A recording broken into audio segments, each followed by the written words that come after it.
Anne was trying to move on.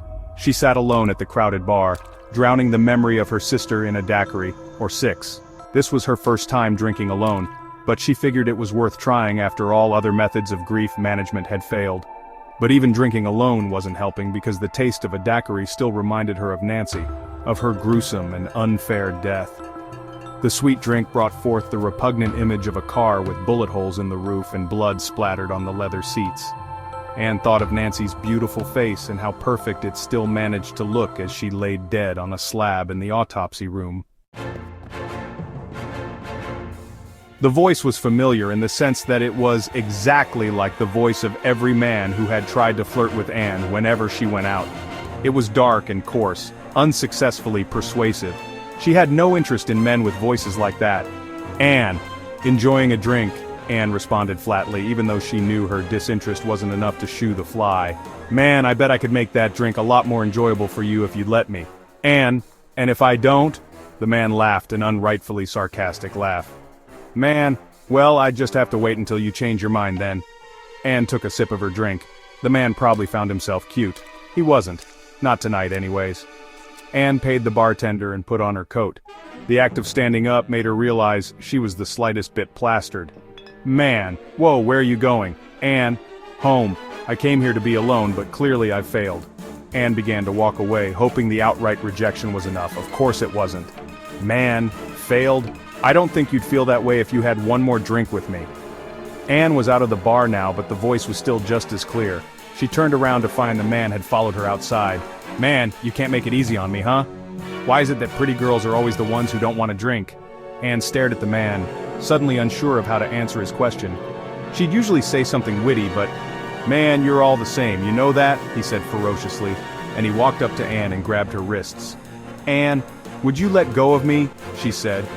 But it didn't matter because the man wasn't listening. He was pushing her towards the brick wall of the bar. "Man, what? You don't want to have a little fun tonight? Anne, let go." Anne was too drunk for this. Too drunk to resist, apparently too drunk to notice that someone else was outside with them. There was a thump from behind the man's head and then a thud.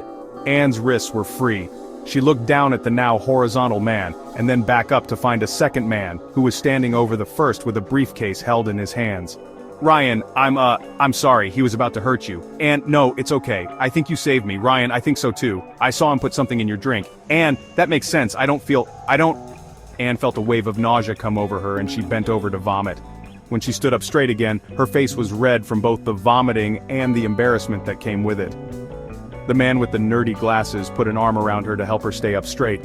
"Ryan, why don't I get you home? The name's Ryan Jacobs. I have a car. I can take you." Anne looked up at the man and noticed innocence in his eyes. She thanked God for that innocence because it meant she was safe after all. "Anne, I'm sorry about this. Anne Arnold's." She held out a dizzy hand and Ryan shook it. "Ryan, wait, Anne Arnold's? Isn't your sister Nancy Arnold's?" "Anne, how did you..." "Ryan, I saw you on the news. It's terrible what happened to your sister. I'm so sorry." Anne wanted to vomit again but didn't. Instead, she just gave Ryan a glare.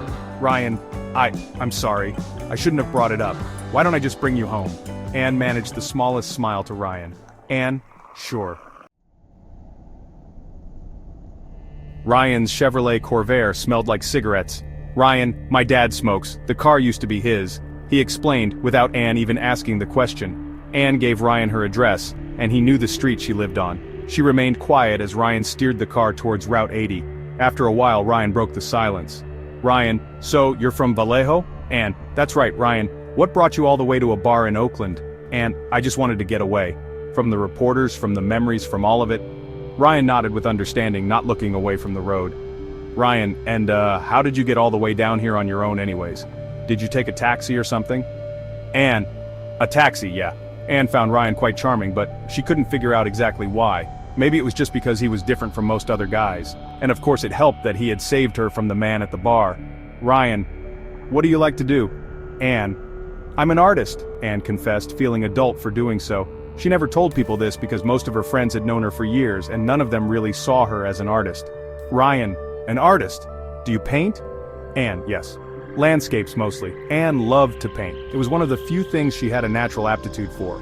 In her freshman year of college, 2 years ago now, one of her paintings was displayed in a small gallery in Mill Valley. She had been nervous about it, not having a clue what people would think of her hard work. She was pacing the gallery, chewing on the end of a paintbrush when Nancy had arrived. "Nancy, the people are going to love you, Miss Arnolds. They're going to absolutely love you," Nancy had said in a soft sort of whisper. Anne smiled back at her sister and then took a deep breath. Nancy was her everything. "Ryan, it takes a good eye to be able to paint a landscape. I know I could never do it," Ryan responded, pushing up his glasses with a single finger. Anne looked out of the window at the rolling hills beyond the highway, their green trees now black in the night. Something about watching the hills made her uneasy. She was ready to be home, and while she appreciated Ryan's company, she wished she wasn't depending on him to bring her there. At least whatever that man had put in her drink was starting to wear off. "Ryan, your sister must have loved your paintings," Ryan said, and Anne looked from the rolling hills back to him. She thought it was strange he would bring up the elephant in the room. She answered anyway. "Anne, she did. Sometimes she wrote music based on my paintings." The image of Nancy's violin case flashed in Anne's mind. It was the only thing that had been in the car with her when Anne was suddenly choked up. She couldn't help it. She looked at Ryan's face and saw that he was in deep thought.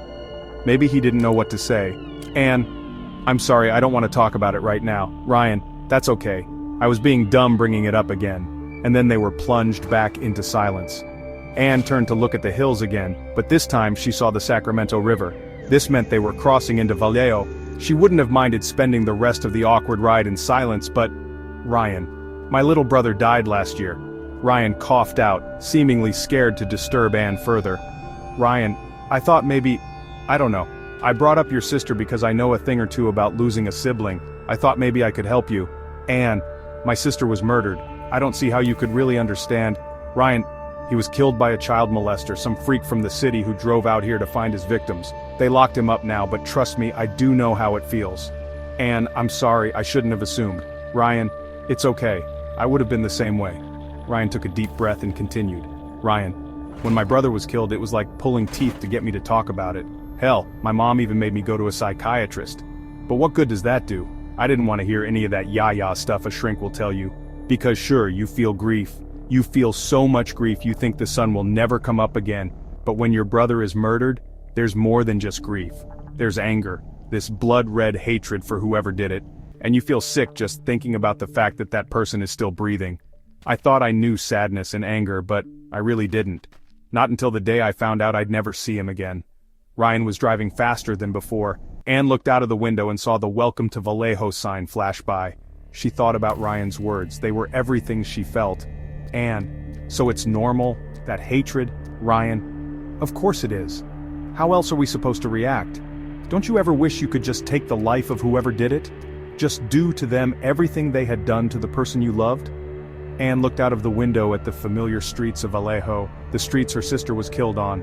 Anne, every day, every single day. She looked at Ryan and was surprised to find a smile on his face.